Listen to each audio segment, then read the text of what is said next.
নমস্কার, আপনারা দেখছেন সংকেত মিডিয়া, সোজা কথা সহজভাবে।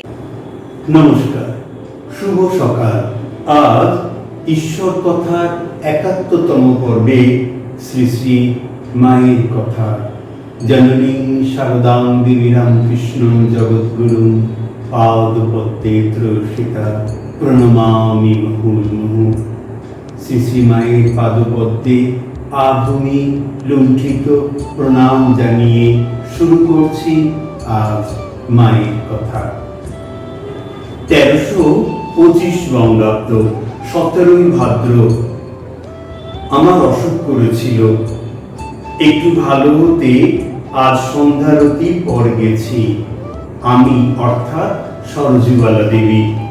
মা তখন শুয়েছিলেন, দেখেই বললেন, কি গো, ভালো আছো? অসুখ সেরেছে? আমি বললুম, হ্যাঁ মা। মা সাংসারিক কুশল প্রশ্নাদি করতে লাগলেন। ঢাকার একটি শিষ্যা মাসখানেক হতে চলল উদ্বোধনে আছে। তিনি বললেন, মা, তেল মালিশ করে দেব? দিদির তো শরীর ভালো নয়। মা বললেন, তা হোক, ও দিতে পারবে। দিদি অর্থাৎ সরজুবালা দেবী। তিনি পুনরায় জিজ্ঞাসা করবার পরও বললেন, না না, ও তেল দিতে পারবে, তুমি না হয় একটু বাতাস করো। তিনি বাতাস করতে লাগলেন।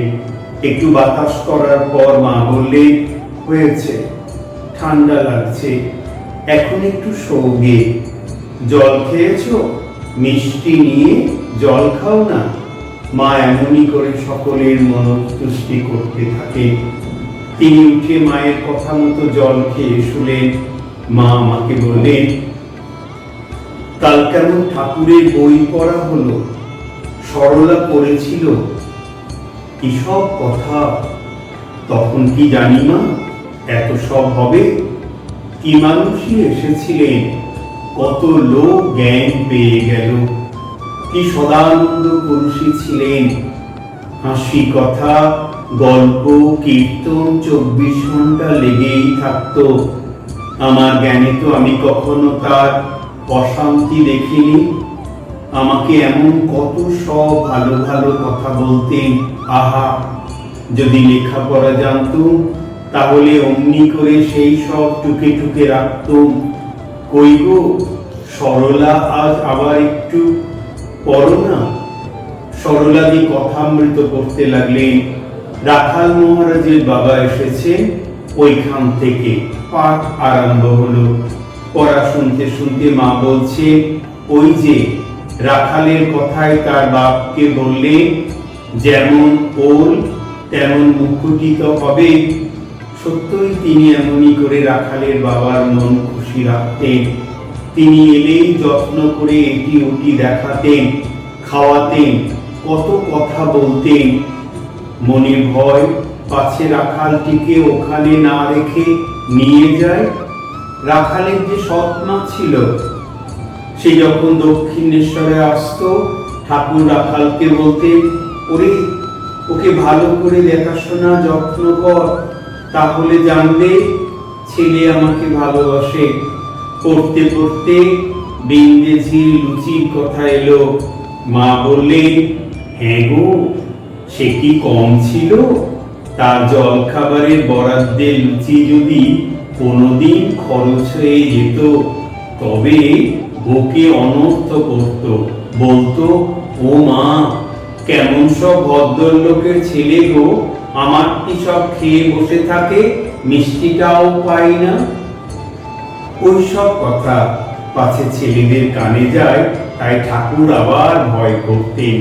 একদিন ভোরে উঠে এসে নবতে আমাকে বললেন, ওগো, বিন্দের খাবারটি তো খরচ হয়ে গেছে, তা তুমি তাকে লুচি বা যা হোক একটু করে দিও, নইলে এক্ষুনি এসে বকাবকি করবে। দুর্জনকে পরিহার করে চলতে হয়। আমি তো বিন্দে আসতেই তাড়াতাড়ি বললুম, বিন্দে, তোমার খাবার তো এর করে দিই, খরচ হয়ে গেছে। তখন সে বললে, থাক, আর তো এর করতে হবে না, এমনি দাও। তখন যেমন সিধে সাজায় তেমনি করে ঘি, ময়দা, আলু, পটল সব দিল। এক অধ্যায় পাঠ হলে সরলা দেবী গোলাপ মার সেবায় গেলেন। তার যে বড় অসুখ। মা আস্তে আস্তে বললেন, ঠাকুর ভগবানের বিষয় ছাড়া কোনো কথাই বলতেন না। আমাকে বলতেন, দেখেছ তো মানুষের দেহ কি, এই আছে এই নেই, আবার সংসারে এসে কত দুঃখ কত জ্বালা পায়, এ দেহের আবার পয়দা করা কেন? এক ভগবানই নিত্য সত্য, তাকে ডাকতে পারলেই ভালো, দেহ ধরলেই নানা উপসর্গ। সেদিন বিলাস এসে বলছে কত সাবধানে আমাদের থাকতে হয়। মা পাছে মনেও কিছু উঠে এই ভয়ে সশঙ্ক থাকতে হয়। তাই তো ওরা হলো সাদা কাপড় আর সন্ন্যাসীরা হলো কালো কাপড়। কালো কাপড়ে কালি পড়লেও কত ঠাউর হয় না, কিন্তু সাদা কাপড়ে এক বিন্দু পড়লেই সকলের চোখে পড়ে। দেহ ধরলেই বিপদ। সংসার তো এই কাম কাঞ্চন নিয়েই আছে। সাধুদের কত ত্যাগ করতে হয়। তাই ঠাকুর বলতে, সাধু সাবধান। ইতোমধ্যে হরিহর মহারাজ ঠাকুরের ভোগ দিতে এসেছে। তাকে দেখিয়ে মা বললেন, এই দেখো আর একটা ত্যাগী ছেলে ঠাকুরের নাম নিয়ে বেরিয়ে এসেছে। সংসারী লোক খালি গন্ডায় গন্ডায় ছেলের জন্ম দিতে থাকে, ওই যেন তাদের কাজ। ঠাকুর বলতে, দু একটি ছেলে হওয়ার পর সংযত থাকতে। ইংরেজরা নাকি বিষয় বুঝে ছেলের জন্ম দেয়, যে এই মানে সম্পত্তি আছে, এতে একটি ছেলে হলে বেশ চলবে, এবং তাই হবার পর স্ত্রী পুরুষ দুজনে বেশ আলাদা আপন আপন কাজ নিয়ে থাকে। আর আমাদের জাতের দেখো। মা হাসতে হাসতে বলছে, কাল একটা বউ এসেছিল মা, গেরা গোড়া ছোট্টটি, তার কোলে পিঠে ছেলে, ভালো করে সামলে নিতেও পারছে না। তারপর বলে কি, মা সংসার ভালো লাগে না। আমি বলি, সে কি গো, তোমার এইসব কাচ্চা বাচ্চা? তাতে বললে, ওই পর্যন্তই, আর হবে না।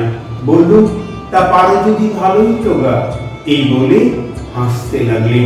আমি বললুম, আচ্ছা মা, সংসারে তো স্ত্রী লোকদের স্বামী একান্ত পূজ্য ও গুরু, তার সেবার শালক্য সাজুজ্য পর্যন্ত মিলে থাকে। শাস্ত্রে বলে, সেই স্বামী কতকটা মতের বিরুদ্ধে কোন স্ত্রী যদি অনুনয় বিনয় বা সদালাপ দ্বারা সংযোগী হয়ে থাকতে চেষ্টা করে, তাতে কি পাপ হয়? মা বললেন, ভগবানের জন্য হলে কোনো পাপ হয় না মা। কেন হবে? ইন্দ্রিয় সংযম চাই। এই যে বিধবাদের এত ব্যবস্থা, সব ইন্দ্রিয় সংযমের জন্য। ঠাকুরের কোনো বিষয়ই ভগবান ছাড়া ছিল না। আমাকে যে সব জিনিস দিয়ে ষোড়শী পুজো করেছিলেন, সেই সব শাখা শাড়ি ইত্যাদি আমার তো গুরুমা ছিলেন না। কি করব? ঠাকুরকে জিজ্ঞাসা করতে তিনি ভেবে বললেন, তা তোমার গর্ভধারিণী মাকে দিতে পারো।